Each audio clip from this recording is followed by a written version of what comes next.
On March the 15th, as coronavirus hit, Sustainable Macleod planted an emergency veggie garden at the Macleod Organic Community Garden.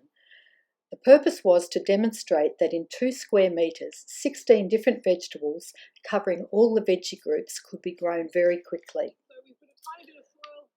The first thing to do is to pH test your soil, as Emily's doing here. pH kits can be bought at nurseries. The pH needs to be between 6 and 7. If it's below 6, add some lime or dolomite or mushroom compost to raise the pH, but do test before adding any of these. If it's above 7 and therefore too alkaline, add powdered sulphur to the soil, dig it in and water it in. This is a slow process, so you could dig some azalea potting mix in, as this is very acid and much quicker. The key to growing good veg is soil preparation and watering. We prepared the soil to a fine tilth, essential for root vegetables and onions, but good for everything. For root vegetables and onions, prepare the soil to more than the depth of the fully grown vegetable. Dig over the soil, remove sticks and stones, break up clods and rake until it is very fine and crumbly. Add compost except for carrots, which prefer lean soil. Water deeply at least twice a week, even in winter, and water onto the soil so the water gets down to the roots where it needs to be. Anything less than 10 millimetres of rain does not count as watering. We planted baby carrots, baby beetroot, kohlrabi and radishes. With these, both leaf and root can be used. For onion family, we planted chives and spring onions. For greens, lettuce, rocket, Asian greens, spinach and silver beet.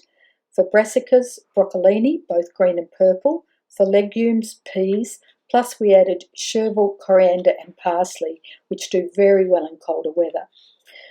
Lettuce and parsley are bad companions, as are onions and peas, and so these need to be planted at least a metre apart. Insect control is essential. Treat brassicas, including broccoli, cabbage, cauliflower and kale, with dipel, which is an organic bacterium, before planting and then every 7 days. This will take care of green caterpillars, as will planting American upland cress between plants. Snails and slugs love Asian green, silver beet, chard and spinach. To protect these, use snail bait or beer traps or layer coffee grounds around the plants, and even better, go out at night with a torch and remove them. A tip about Asian greens: plant them very close together, say about 5 centimetres apart. Really crowd them. This prevents snails getting to the leaves. In this garden, we broadcast loads of seed and then planted seedlings on top. When we harvest the first seedlings, new seedlings will be ready to flourish. As you can see in the video, we have used electrical conduit to make hoops and netted the plot with fine net and secured the edges. This will keep the white cabbage butterfly out, other flying insects out, plus possums and rats.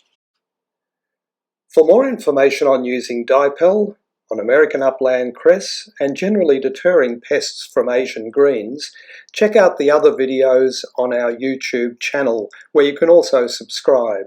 We'll be adding plenty of tips and videos.